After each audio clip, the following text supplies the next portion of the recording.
Hello guys, this is Imroz here.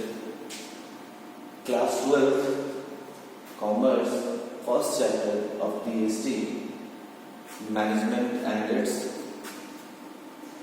Nature. तो management के बारे में हमें क्या पता है? मैनेजमेंट को हम लोग हिंदी में प्रबंधन। मैनेजमेंट का मतलब क्या है? The process of getting things done by others efficiently and effectively in order to achieve organizational goal. इसका क्या मतलब है? हम कोई भी ऐसा काम जो दूसरों से करवाते हैं, किस लिए? अपने किसी एक खास मकसद को पूरा करने के लिए या फिर गोल को पूरा करने के लिए, उस पूरे प्रोसेस को हम लोग क्या बोलते हैं? मैनेजमेंट बोलते हैं। According to Manning Parker, management is the art of getting things done through people. हम खुद नहीं करते, हम जो है स्टेप वाइज उसको प्लान करते हैं, ऑर्गेनाइज करेंगे, स्टाफिंग वगैरह, डायरेक्टिंग एंड कंट्रोलिंग, बहुत सारे उसके प्रोसेस हैं, उसके थ्रू हम क्या करते हैं? दूसरों से करवाते हैं, उसको बोलते हैं क्या? मैनेजमेंट। जैसे कि आप थोड़ा देर के लिए कुछ सोचिए ना, अगर आपको एक कप चाय ही बनाना है तो आप खुद देखिएगा कि आप ऑर्डर कर देंगे या फिर किसी के थ्रू या मम्मी बना दी। उसके लिए भी हम लोग क्या करते हैं? पहले मेंटल प्रोसेस होता है, यहाँ हमें क्या चाहिए, चाय चाहिए, चाय के लिए क्या क्या रिक्वायरमेंट होगा, उसके रॉ मटेरियल्स क्या होंगे, स्टेप वाइज स्टेप हम लोग उसको पूरा करते हैं और लास्ट में हमको क्या मिलता है? डिजायर्ड रिजल्ट मिलता है, जो कि हमको चाय के रूप में। तो एक ऑर्गेनाइजेशन के अंदर एक बॉस होगा, उसके बहुत सारे एम्प्लॉइज होंगे। तो बॉस जो है एक प्लानिंग वे में अपने सर्टेन डिजायर्ड यानी गोल्स को अचीव करने के लिए अपने एम्प्लॉइज को इफेक्टिवली एंड इफिशिएंटली इस्तेमाल करते हैं ताकि उनको उनका जो गोल है वो अच्छे तरीके से अचीव हो जाए। पर्पस क्या होगा? एफिशिएंटली का मतलब क्या हुआ है? दो वर्ड्स हमने यूज किया वहां पर, एफिशिएंटली एंड इफेक्टिवली। एफिशिएंटली का मतलब है using resources wisely and in a cost effective way. हमको इस तरीके से करना है, रिसोर्सेज हमारे ऑर्गेनाइजेशन में जो है हमको उसको इस तरीके से इस्तेमाल करना है ताकि उसका कॉस्ट जो है मिनिमम से मिनिमम आए। और एफिशिएंटली इफेक्टिवली का मतलब क्या हुआ? Making the right decision and successfully implementing them. और जो डिसीजन होगा वो हमको सही डिसीजन लेना होगा और उसको सक्सेसफुली इम्प्लीमेंट करना पड़ेगा। तो सक्सेसफुली अगर जब हम इम्प्लीमेंट करते हैं उसको हम लोग क्या बोलेंगे? इफेक्टिवली। और एफिशिएंटली का मतलब है कि आपके पास आपके ऑर्गेनाइजेशन में जो भी रिसोर्सेज हैं, आइदर ह्यूमन रिसोर्सेज और नॉन ह्यूमन रिसोर्सेज, आप सबको क्या करना है? अच्छे तरीके से इस्तेमाल करना है जिससे हमारा कॉस्ट कम से कम आ सके। अगर हम फीचर्स ऑफ मैनेजमेंट की बात करें तो क्या क्या इसके फीचर्स हो सकते हैं? फीचर्स को हम लोग कैरेक्टरिस्टिक्स भी बोल सकते हैं। तो फीचर्स आपके गोल ओरिएंटेड है। गोल ओरिएंटेड का मतलब क्या है कि मैनेजमेंट का सबसे पहला जो फीचर्स है वो गोल ओरिएंटेड। गोल ओरिएंटेड का मतलब होता है कि आप तब तक कोई प्लान या तब तक आप उस पर मैनेजमेंट नहीं कर सकते जब तक आपका एक सर्टेन गोल ना हो, एक किसी खास मकसद को हमें पूरा करने के लिए। अभी खुद देखिए ना, क्लासेस बंद है वायरस की वजह से। हम लोग घर में, आप लोग घर में बैठे हुए हैं, हम भी अपने घर में बैठे हुए हैं, तो हमने सोचा कि कुछ ऐसा किया जाए जिसके थ्रू हम लोग अपने टाइम को स्पेंड कर सकें, क्योंकि हम लोगों का गोल पता है कि हमको फरवरी में फिर हमारा एग्जाम होने वाला है। तो उसके लिए हम लोग क्या करें? हमारा गोल है हमारे पास कि फरवरी में हमको एग्जाम देना है और अगर अच्छे नंबर लाने हैं तो हमको इस समय को भी जो हम लोग घर में बैठे हुए उसको हम लोग सही तरीके से इस्तेमाल करना चाहिए। इसकी वजह से हम लोगों ने क्या किया? एक छोटा सा प्लेटफॉर्म, एक तरह से बिल्कुल हम लोगों के लिए एकदम कभी हम लोग किए नहीं है, उसकी वजह से हम लोग थोड़ा सा ऑनलाइन 10 मिनट का 5 मिनट का हम लोग वीडियोस वगैरह देखकर अपने सिलेबस की ओर धीरे धीरे ही सही बढ़। गोल ओरिएंटेड मतलब आपका एक सर्टेन गोल होना चाहिए। दूसरा परवेसिव है, मल्टी डायमेंशनल है, कंटिन्यूअस है, ग्रुप एक्टिविटी है और डायनामिक फंक्शन है। अभी हम एक एक करके आपको सबके बारे में बता देंगे। अगर हम बात करें ऑब्जेक्टिव के बारे में तो आपको ऑब्जेक्टिव से पहले थोड़ा सा इस पर हम बात कर लें। मल्टी डायमेंशनल ये बहुत सारे टुकड़ों टुकड़ों में होगा और इसको बहुत सारे स्टेप्स में करना होगा। Continuous process, management continuous process क्यों बोला जाता है? क्योंकि ऐसा नहीं कि सिर्फ आपने एक बार कर दिया और हो गया, इसको आपको कंटिन्यूअसली आपको करते रहना पड़ेगा। ग्रुप एक्टिविटी, ऑब्वियस सी बात है, हमने भी बताया कि मैनेजमेंट का मतलब ही यही होता है कि work done through others, that means कि एक बहुत सारे लोग मिलकर उस काम को करेंगे, तो ऑब्वियस सी बात है वो एक ग्रुप एक्टिविटी के अंतर्गत आएगा।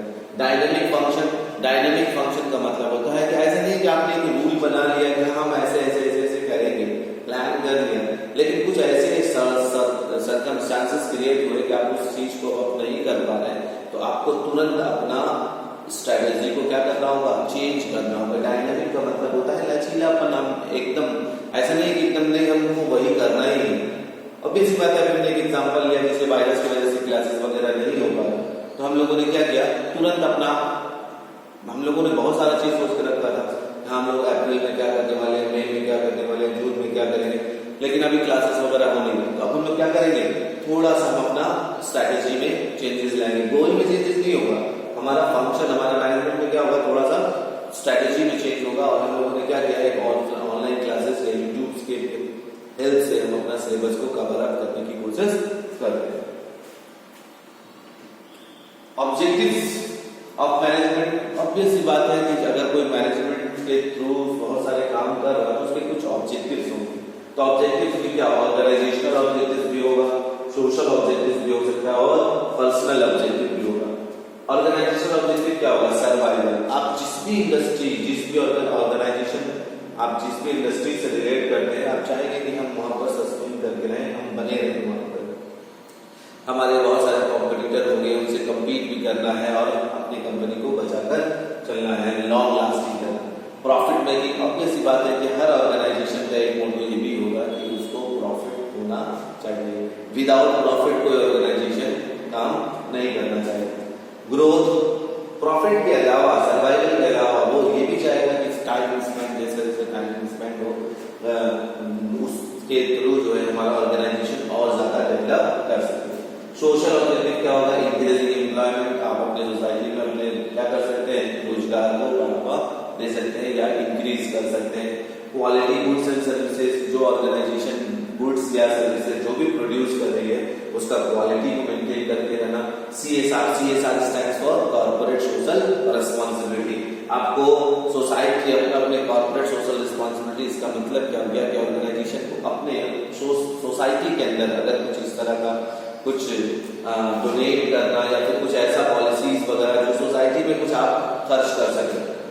इन्वायरमेंटल डेवलपमेंट, आपको इन्वायरमेंट को भी ध्यान में रखना पड़ेगा। आप अपने किसी भी मैनेजमेंट के, किसी भी ऑर्गेनाइजेशन के ऑब्जेक्टिव को फुलफिल कर रहे हैं तो उसके लिए आपको सोसाइटी के अंदर जो इन्वायरमेंट है उसको भी आपको ध्यान में रखना पड़ेगा, ज्यादा पॉल्यूट नहीं कर सकते।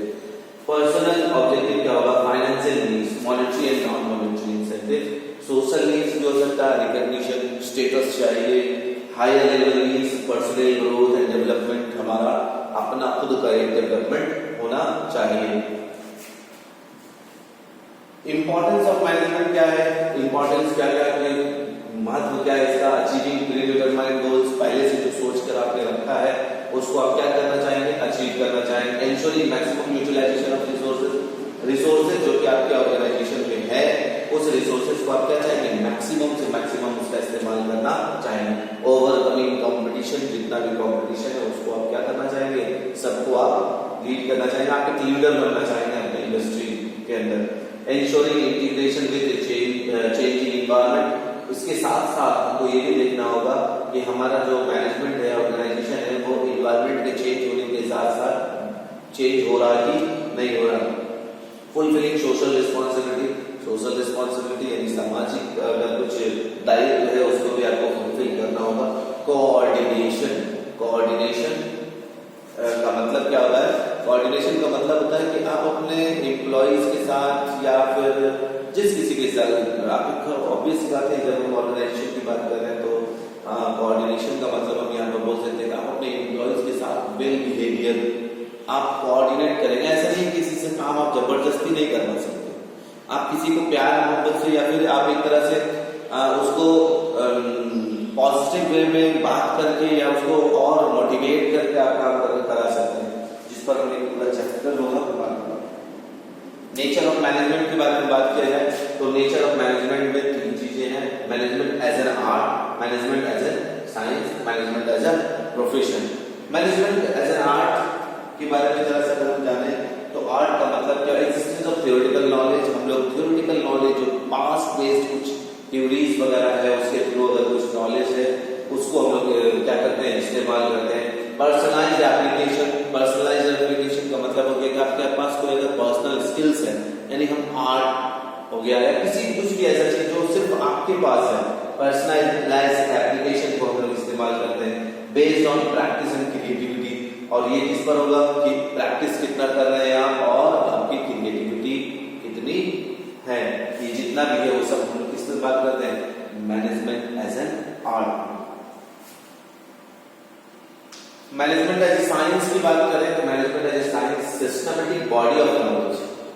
सिस्टमैटिक बॉडी ऑफ नॉलेज का मतलब क्या है कि आप मैनेजमेंट एक साइंस भी है जिसमें हम बोल सकते हैं कि सिस्टमैटिक बॉडी ऑफ नॉलेज आपको एक पर्सनल स्किल्स, जैसे बोलते हैं ना कि हमको अकाउंटेंट बनना है तो अकाउंटेंट बनने के लिए आपको फिजिक्स का नॉलेज होना जरूरी नहीं है, केमिस्ट्री का नॉलेज होना जरूरी नहीं है, आपको अकाउंटेंसी प्रॉपर आना चाहिए। अब आप जॉब के लिए अप्लाई किए हैं, यहाँ मुझे अकाउंट्स का अकाउंट मैनेजर बनना है या फिर फाइनेंस डिपार्टमेंट में जाना है, तो बेसिक बात है कि आपको फाइनेंस का नॉलेज होना चाहिए। तो उस तरह का बोला गया है systematic body of knowledge.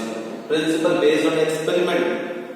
Principles यानी जो आपके सिद्धांत हैं वो एक्सपेरिमेंटल बेसिस पर हो, यानी आपको उसका जो बेसिक जो चीजें हैं जो आपने सिस्टमैटिक बॉडी ऑफ नॉलेज, आप अकाउंट मैनेजर है तो आपको कुछ उसके रूल्स रेगुलेशंस होंगे, डबल अकाउंटिंग सिस्टम होगा या फिर क्या रूल होंगे, डेबिट क्रेडिट जितना भी है उन सबको आपको आना चाहिए।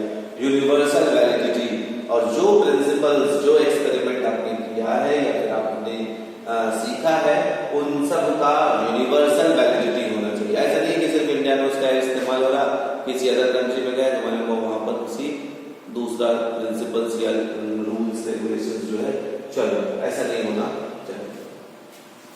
अगर हम बात करें management as a profession, well defined body of knowledge, well defined body of management को प्रोफेशन भी बोल सकते हैं। कैसे? Well defined body of knowledge. एक डॉक्टर है, अगर वो स्पेशलाइज्ड है, डॉक्टर में भी अगर वो हम बोल दिए कि अगर वो जनरल फिजिशियन है तो जनरल फिजिशियन है तो वो ऑपरेशन नहीं कर सकता, गाइनो नहीं बन सकता। क्या जैसे बोलते हैं ना, जिसको कोई हड्डी का डॉक्टर अलग बनेगा, बोन्स वगैरह का डॉक्टर अलग होगा, कान का डॉक्टर अलग होगा, नाक का डॉक्टर अलग होगा, ठीक है ना। जनरल फिजिशियन जो सर्दी खांसी बुखार है उसके लिए अलग होगा। तो जो जनरल फिजिशियन है वो आपका ऑपरेशन नहीं कर सकता, तो आपको बोला जाता है profession well defined body of knowledge. आप जो काम कर रहे हैं उसके बारे में आपको प्रॉपर नॉलेज होना चाहिए। रेस्ट्रिक्टेड एंट्री, रेस्ट्रिक्टेड एंट्री का मतलब क्या होगा कि उस फील्ड में किसी दूसरे पर्सन का जो एंट्री होगा, प्रवेश होगा, वो बाधित होगा, वो आप नहीं कर सकते। अब बेसी बात है, थोड़ा देर के लिए सोचिए कि आपको बीएसटी बिजनेस स्टडीज हम पढ़ा रहे हैं, लेकिन हम बिजनेस स्टडीज को नहीं जानते, हम फिजिक्स पढ़ते हैं। आपको क्या लगता है कि मैं प्रॉपर वे में आपको समझा पाऊंगा? बताने को तो हम यहाँ देख के पढ़ रहे हैं, लेकिन जो नॉलेज होगा वो एक वेल डिफाइंड प्रोफेशन से ही आ सकता है। प्रोफेशनल एसोसिएशन, एक प्रोफेशनल एसोसिएशन से रिलेटेड होगा। एथिकल कोड ऑफ कंडक्ट, आपका कुछ रूल्स रेगुलेशंस होंगे उसके। सर्विस मोटिव, और उसका प्रोफेशन का मतलब क्या होगा कि सर्विसेज प्रोवाइड करना।